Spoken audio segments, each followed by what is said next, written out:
And if you don't know about yourself, you particularly can't understand other people as well as you believe you can.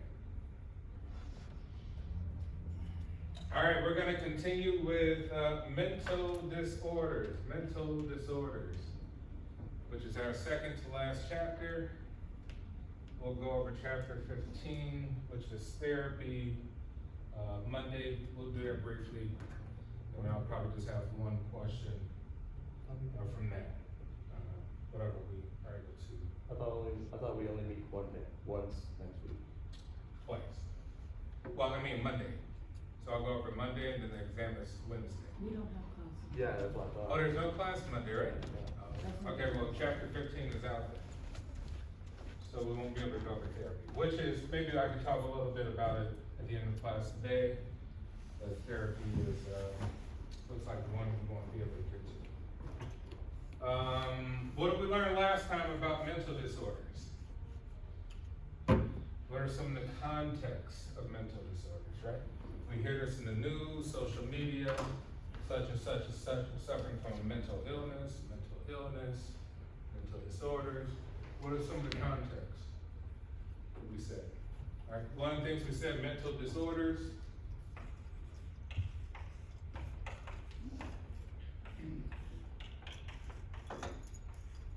All right, we think of people we know on a personal level that may or may not suffer from mental illnesses or disorders. We may think of ourselves, things that we're going through to say like, hey, something's really off, right? Context, mental disorder. Very easy to kind of remember if you break the word apart, right? Disorderly, which means abnormal. Abnormal to what? Abnormal to a particular culture. And we said it causes distress.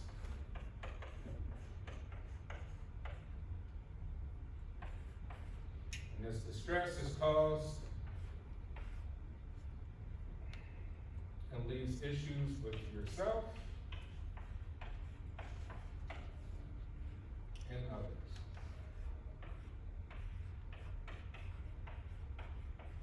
So one thing we want to try to understand the difference between like, hey, you know, we can say, hey, that person's weird. Man, that's a very weird person. Does that mean that person suffers from a mental illness or a mental disorder? Just because they're weird? No, they're still functioning in society. They're not hurting others. They're not causing really distress to others. They're not causing distress to themselves. They're still very functional, right? They can be eccentric. But this person is eccentric or weird or odd. We can use all these different words to describe people. Doesn't necessarily mean they have a mental illness, that they're suffering from a mental disorder. Because the requirement for that would be that they cause distress to themselves, that is really debilitating to themselves, their behavior and their thoughts, and that is really debilitating to others. They can't function in society, right? It's harming their education aspirations, it's harming their school environment, their work environment, their family environment, their relationships with significant others and friends. And so we went over some of them, the basic sort of general ones, which are anxiety disorders, right? We all have anxiety, so to have a disorder means something that it really starting to affect us and the people that we're around. But we all suffer from anxiety. So we say, normally this disorder means it's very prolonged, long term, not short term. Like, hey, I have anxiety over that test. Once the test is over, now you're back to normal. So, but if you have a disorder, it would go far beyond, you know, the situation. Obsessive compulsive disorder, which we talked about, something that we must do. I absolutely must wash my hands right now because I feel that they're dirty. Then 10 minutes later, my hands feel like they're dirty again. I absolutely must wash them again. I absolutely must situate this thing right here like that. And a perpendicular fashion. Like, that's obsessive compulsive, right? We absolutely must do it, and if you don't do it, it causes extreme anxiety to you, which leads to debilitating results. Post-traumatic stress disorder, we talked, originally came from a lot of people who came from war. They face a lot of abnormal, right, disorder, abnormal situations and events. They probably didn't have enough time to process the event later on when they're able to reflect on the events. Now the events don't go away.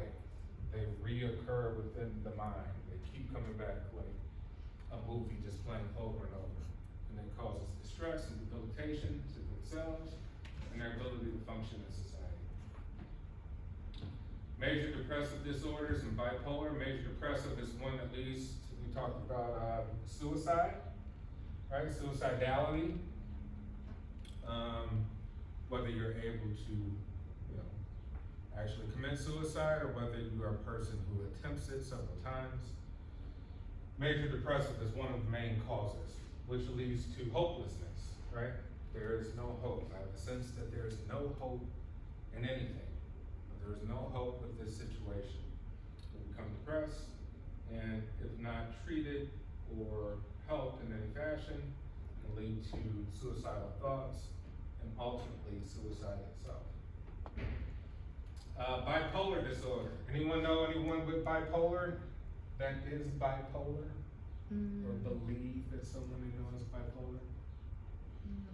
What do we think bipolar is? What is bipolar to you?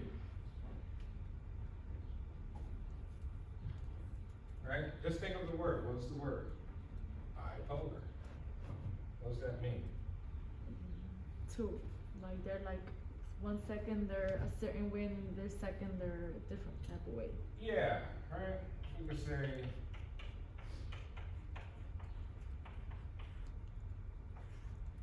two extremes. Right? They're extreme. They could be extreme in what? Extreme in their mood, right? In their behavior. And what would we say is mood? You guys are in a particular mood right now. What is a mood? What's the definition of mood? Your definition of mood. What do you think mood is? What's a mood? The way you're feeling, the way I'm feeling. Yeah, right, the way you're feeling, which could be called just a state, right? Let's say state of feelings, right? A state of emotions, right? A state of thoughts, et cetera, et cetera. What makes it different here is we deal with bipolar, it comes from moods, and moods can either be short-term or long-term. You have a mood right now, you guys are in a certain mood, another 15 minutes you'll be in another mood, and when you leave the class, get another mood. Which means this mood is not long-term, this is a short-term mood you're in right now. Long-term is bipolar.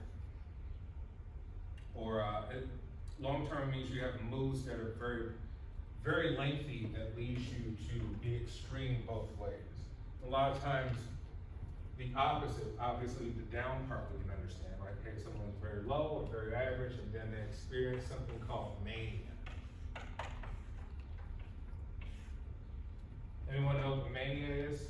Or have an idea what mania is? No. Right? Mania is extremely happy, ridiculously happy. Which sometimes, we see people who use drugs, right? They experience some form of mania. They're extremely happy, too happy, abnormally happy, right? Because we're going to make disorders, we're talking about things that are just normal to our culture, normal to society, and now someone's abnormally happy. For whatever reasons, but typically a person has to come down. When they come down, they may experience a crash, and now they're abnormally low. So there's just a rocking of the boat right there, right? So that's what happens with bipolar disorder. Schizophrenia and other disorders, because in the DSM, which I talked about last time, it's the Bible of psychiatric disorders, right? It's the Bible of disorders, right? So if you ever want to look up every disorder, just go look up the DSM-5. You go look up every disorder. Schizophrenia and other disorders, schizophrenia deals with, psychosis. Anyone know what psychosis is?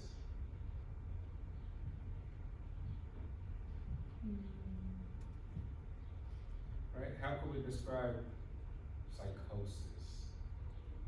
Right, think of just breaking these words apart. We can say like, hey, all right, it sounds very similar to psychotic almost, like what's that about? Yeah, basically it's someone who has, thoughts that are completely unreal, right? That's just completely unreal to the average person, which are delusions. You could call a person and be delusions. Right? Something's happening. You know, I hear voices in this room, even though it's completely silent. You're like, wow, that's pretty unusual. I don't hear anything else.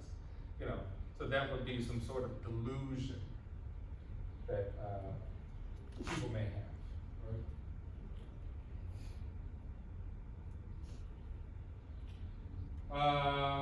So we said there's disturbance in an individual's cognition, emotion, regulation, or behavior. Maladaptive, right? Doesn't really adapt to society, right? Is that normal? And it's accompanied by distress. It creates anxiety. We're going through all these.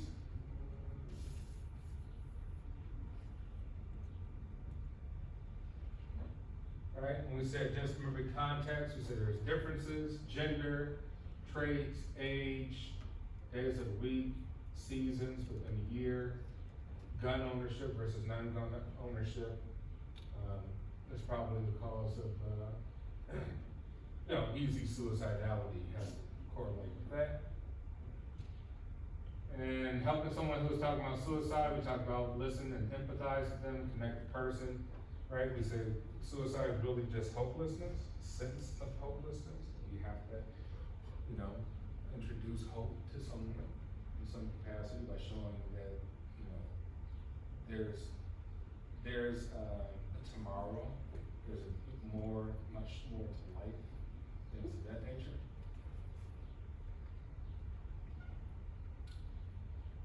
We said there's non-suicidal self-injury, people who just like to create self-injury to themselves in attempts to be suicidal, but they can't completely mentally finish the job in some capacity, right? More common in adolescents and among females. So I think suicide is the third leading cause of death for you guys' age. I think 15 to 25, between the ages of 15 and 25. I think is even more prevalent than car accidents that lead to death. Car accident mortality. Think that suicide is huge. Why is that for your age? Why do you think suicide is huge for your age group? What's the big idea behind that?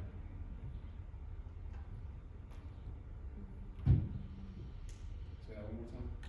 Why is suicide such a major issue for your age group between the ages of 15 and 25 years old?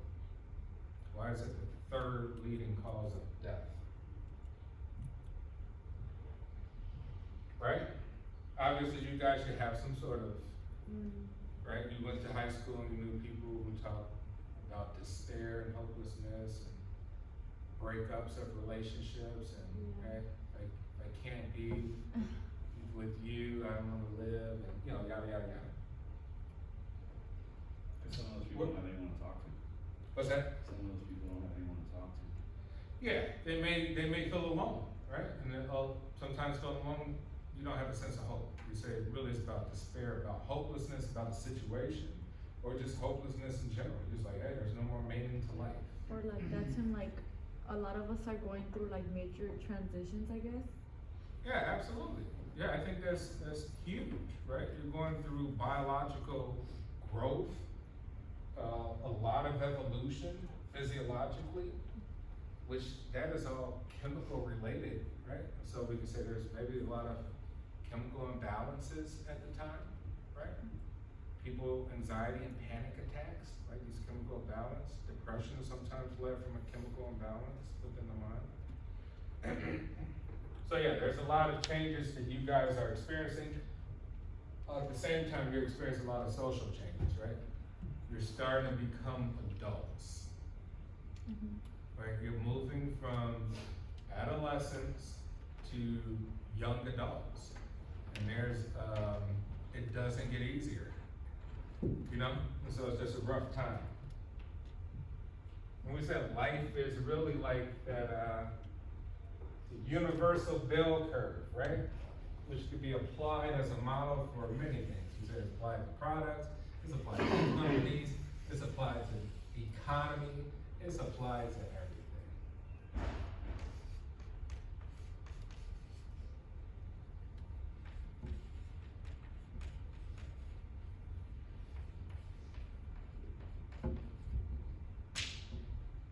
Right? Birth, death. And here's maybe our high points for whatever categories we want to include in there. Like, hey, I made the most money in this time of my life. I was most physically active, right? I was physically superior at this time in my life, and then obviously it goes down. I was mentally superior at this time in my life. You know, so you guys are still on your way up to the top of the mountain. We're still climbing the mountain.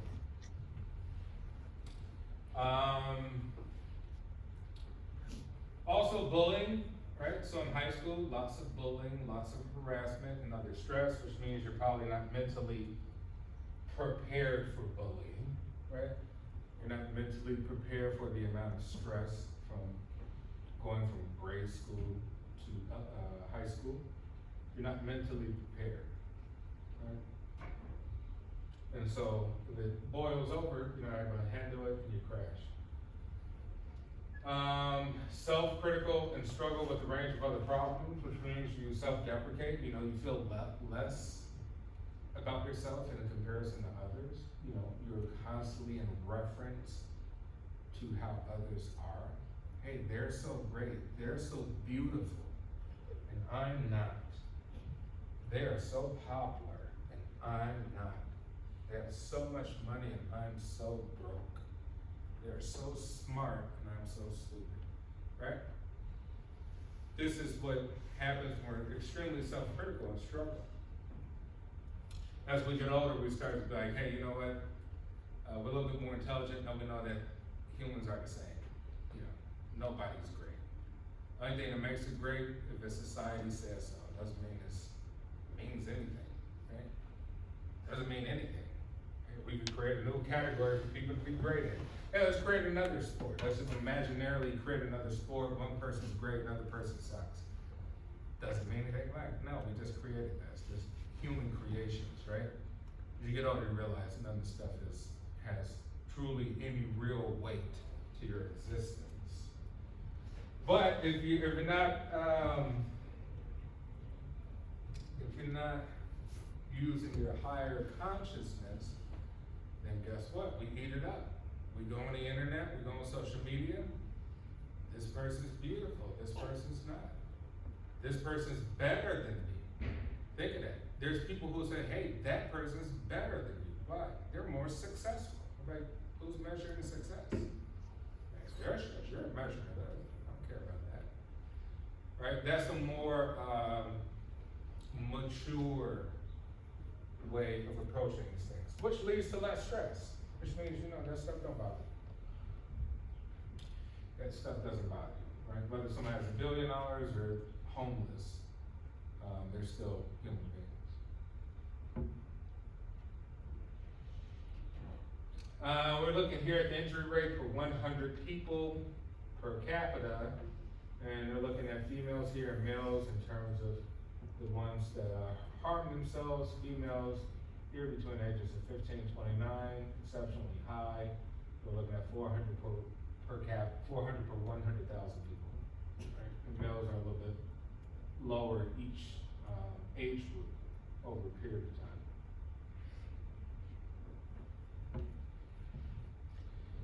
So what would this say about women versus men with this data we have here? Women are more likely to injure themselves on purpose than men are. Right? This is from 0 to 54 years of age. What are some of just the generalizations or assumptions? What are the assumptions we can make? Why are women more apt to harm themselves? More apt to harm themselves than men?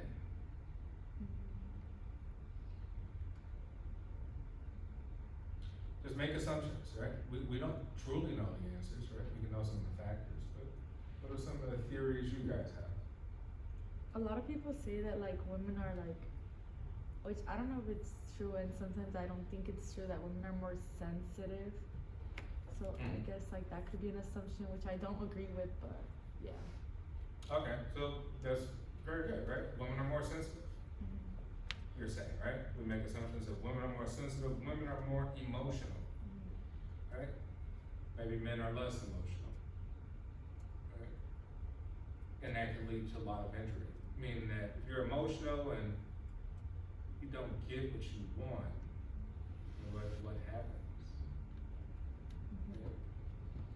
If you have an outburst of tears, and somebody says, so what? Right?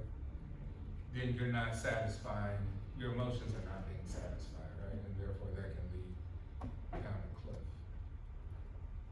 where you feel a sense of hopelessness. Right? We can also say that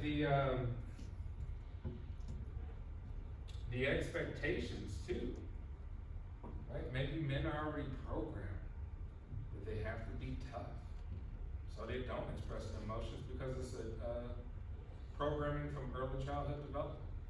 You know, hey, be tough, son, right? Be a strong boy, be a strong man. Men don't cry. What are you crying for, right? So this is also leads to just even programming that stick with us. Several things could lead to gender roles within society, can have an influence on all these things. Everybody tells you at one point in time the DSM included homosexuality as a mental disorder, right? I think the first 2 editions. And now, because of the data, the science, and better understandings of things, we've not included that in the last 3 editions, right? But we still even have in the DSM, we have gender dysphoria. Anyone know what that is? Anyone knows what gender dysphoria is?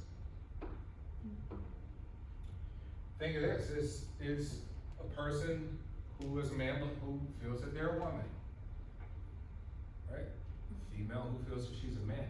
But why is it in the DSM? Because clearly this is out in society right now, and it's, you know, it's accepted, right? Our culture is acceptable to it. But why is it in the DSM? Because it has to do with your brain. Yeah, that's part of the answer. Yeah, part of the answer. But remember we said that what classifies as a disorder? Only if it causes distress to yourself and possibly others. So gender dysphoria, accepted by society, right?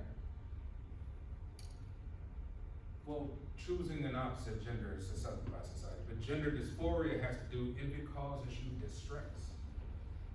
If you are stressed out about your idea that you're the opposite sex, for example, right? Then it would make it into a classification within a mental disorder, right? So just think about these things. Although, right, all this stuff is extremely controversial, right? We could debate, we could theorize, we could, you know, all these different things, which is great. We should do that because we're here to learn. But we're just talking from a psychological point of view. Disorder is classified as anything that causes you distress, anything that is abnormal within the context of society. And think about that. So, or culture. So what is abnormal here is not abnormal somewhere else. So that's why we always have to keep in context. My particular field deals with international psychology, which means to treat this stuff in every culture. Which has to say, hey, what is normal over here? What's normal in this country? Wow, okay, this is the culture, this is the meanings, this is what's valuable here, these are the belief systems here, this is et cetera, et cetera. That doesn't apply to everywhere on planet Earth, right? This is more of our Western point of view of understanding these issues. We can use the basis for them, but we also gotta change them as we look at other cultures. So it's used that in terms of understanding context for disorders. People hurt themselves to find relief from intense negative thoughts and through pain and distraction. All right, we're trying to create some balance, even if it is negative. Attract attention, possibly get help, relieve guilt by punishing themselves, get others to change their negative behavior, bullying, criticism, fit in with the peer group.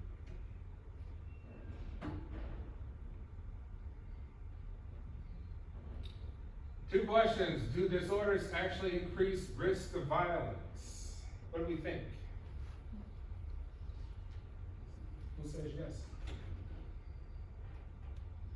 You can, I think it. Think of this. We live in Chicago, we read all these news articles, right? All the stuff in the media. There's a lot of violence in Chicago, we would agree, yes? Yes. Okay, right? How does that relate to disorders? We just established disorders are anything that's abnormal within the context of the society of culture. How do these disorders relate to violence?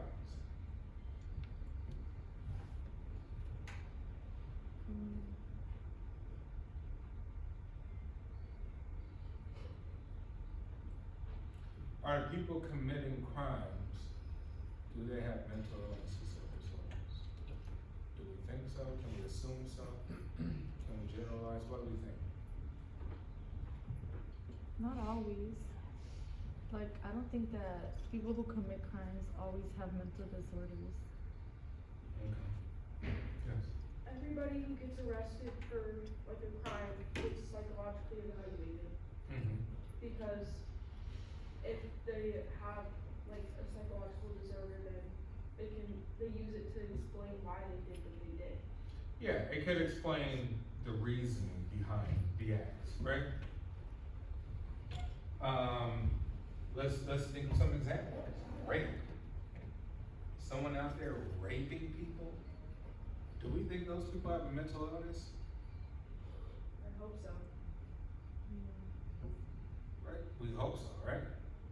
Because we wouldn't want to think that someone's just doing this just for a joke or something like that. Right. Those are serious questions.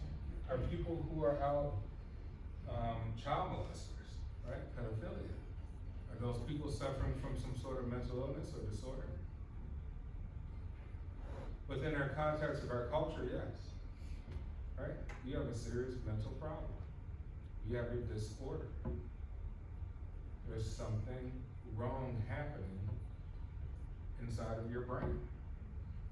When it goes to rape, same thing could be said. There's something wrong to violate the consent of someone else in any capacity, right? There is a disorder. So yes, some crimes have an embedded predisposition to mental disorder, right? Not all, because many things can be situational. I'm hungry, I don't have no money, how am I gonna eat? Right. Right? You're like, well, you got some options, you go beg. I'm like, well, it might take too long. I'm just gonna take it. Right, some things are situational. Some things are actually just habit behavioral. We come from a subset of society that are thieves. You know, probably gonna have some of that programming within us. Can clinicians predict who is likely to do harm? Can we predict?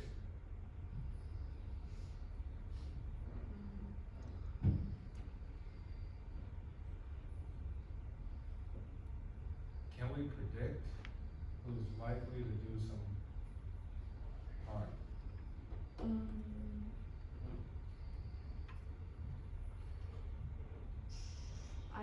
mean, I don't wanna say, you know, it's just that like, for example, like people like assume, you know, oh, they live in like this type of area, they're more likely to do harm. Like they can assume, but I'm not sure they can like, you know. Yeah, right, once again, it depends, but we probably can't for many things, right? Cause there's an understanding that, habit and behavior is one thing that does not change very easily, right? So if you committed a similar crime, we have things like repeat offenders, Mhm. and they keep doing the same stuff over and over again, right? And just like, something is happening there, right? So some crimes, if they are related to people with mental disorders, then we have an understanding of the disorder. What are the attributes of the disorder? What is the behavior exhibited with the disorder? And they probably, most likely, will exhibit the same stuff, irregardless of coming out of prison, irregardless of any kind of, sanctioning, irregardless of any kind of ostracizing from society, whatever. That means the impulsion still exists within the person, right?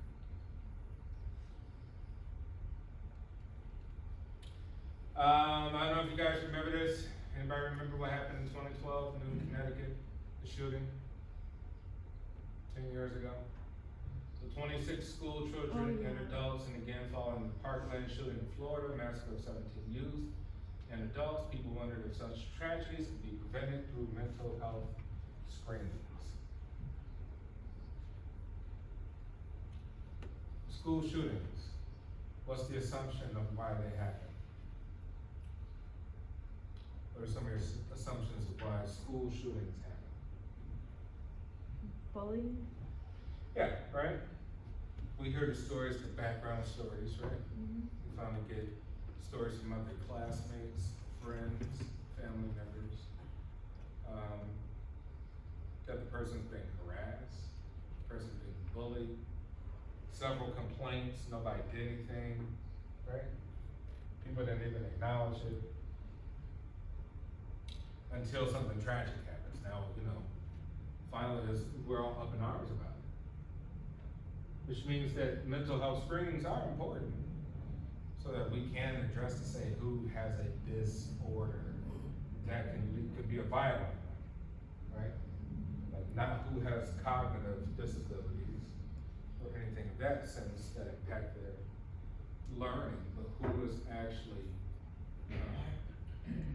has predispositions towards these sorts of outbursts, right? These sorts of outbursts. All right, reported rates of psychological disorders from the World Health Organizations, right? Cultures vary in 28 countries. The lowest rate of disorders are in Nigeria. Highest rate of disorders are in the US. And the immigrants pose a paradox. Why is the US has the highest rate of psychological disorders? Why do you assume? Why do we have the highest rate of disorders? We have a lot of bad stuff going on. We have a lot of bad things going on. Yeah, you can say we have a lot of bad things going on, but do we have just as many as any other country, we think? Yeah.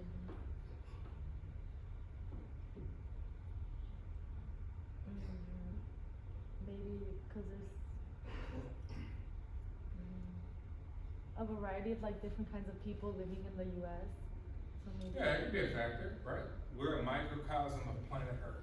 You wanna see what planet Earth would look like in a country? The United States is it.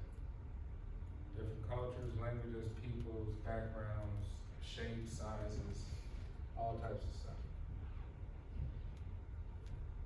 Which may make it difficult for a lot of people, like, hey, that's a lot of adapting I gotta do. You know, I gotta adapt with all these different types of people. And we said stress and anxiety is a byproduct of it. So think of that, it could be any reason, ignorant reason or not. We could say that's not purely ignorant, like you might be uncomfortable sitting with other races. might be uncomfortable with women in the class. Or you might be uncomfortable with women being here at this workplace or something like, no, this shouldn't go on.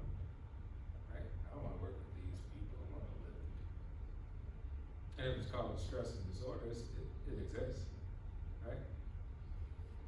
But we can also say here, maybe, is that we just take it maybe more serious than everyone else, right? So if it's studied more, has more facilities, more resources going to it, obviously we might have more scientific research and identify people more, right?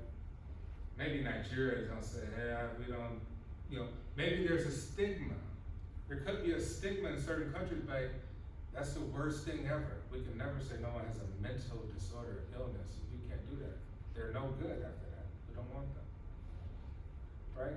Which means that it could be certain countries don't want to address that. Their culture is not built for addressing that. Not yet. Maybe they're still evolving, right? To be more acceptable towards understanding the difficulties within the mind and the body, etc. So culture, we could say culture plays a huge important part, right? China, look how low China is compared to US. 2 billion people, right? US is way up here. Ukraine is up here, Colombia, New Zealand, France, Lebanon, South Africa. Right, so maybe certain cultures don't really want to identify having these sort of mind illnesses, right? These mind conditions. All right, so psychological disorders based on percentage here in the US. Depressive disorders or bipolar disorders are number 1. 9.3% of all disorders are depressive or bipolar, which talk about mood. Phobia, right? What's a phobia? Fear or aversion to something, right? Phobia of specific object or situation. Arachnophobia. People may experience some sort of childhood trauma or something creepy that just triggers them. So phobias are number 2 for specific objects or situations. Social anxiety disorder, right? You experience anxiety whenever you're in groups, large or small, right? So you can think of when people give presentations in front of class. Normally there's like one person who leads, right? That person may be a little more extroverted, and then maybe the 3 other people like, I want to talk last, I don't want to talk first, right? They get anxiety. And maybe they know the subject completely, like they know it like the back of their hand, but they get up there and now their speech is delayed and they're fumbling over their words, and they get nervous, they forget what they're supposed to say, So that could be social anxiety happening right in front of our eyes. We're like, man, there's a group of people watching me, and I'm afraid that I'm gonna screw this up, and how they're gonna think of me, and how they look at me. As I was saying, in order to be a great thinker, you have to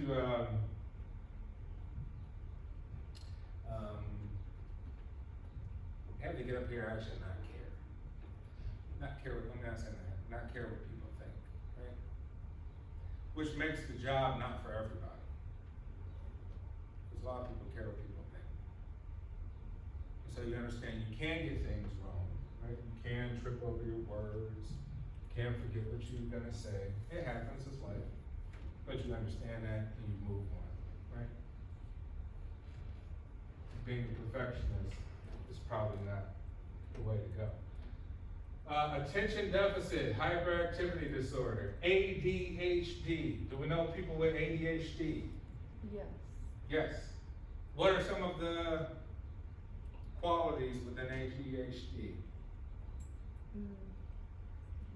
Can't remain on like a tab, like always looking for something to pick at, type of thing.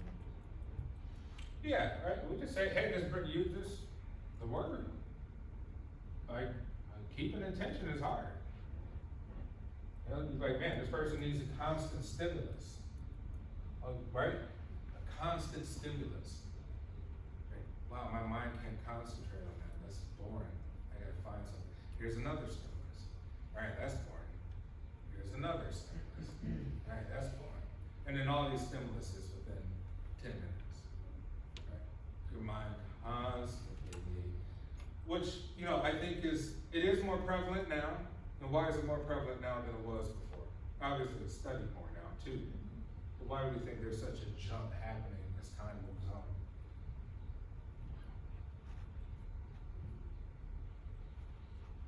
Why is ADHD so prevalent and constantly growing as time moves on?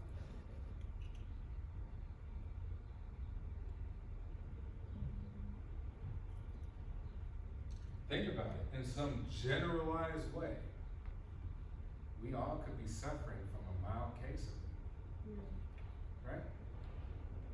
Nobody focuses. People are immediately bored. People immediately need another stimulus in their brain. You have your phone, you have the internet, you have your laptop, Facebook, Instagram, TikTok, Google, Wikipedia, like, think about that. When you go on the internet, let's just say you go on like Facebook or Instagram, you search something, you're thinking of searching something. Before you could actually search it, you look at the reels. Like, oh, I want to see that. You click on the reels, and then you click on another one, and you look at it, and then you forget what you're even looking for. It's like, what's that? What time is it? 2:49. All right, 1 minute. So yes, ADHD. Well, PTSD, we talked about that, generalized anxiety disorder. This one is pretty big. We all face some sort of anxiety over everything. Schizophrenia, we talked about with delusions, OCDs. All right, no, end off there. So yeah, our exam, I forgot that there's no class Monday. Our exam is next Wednesday. It'll cover the last 3 chapters. I will send out the notifications about it today. And I'll also send some mock-up questions so you know exactly what to be expecting on the exam.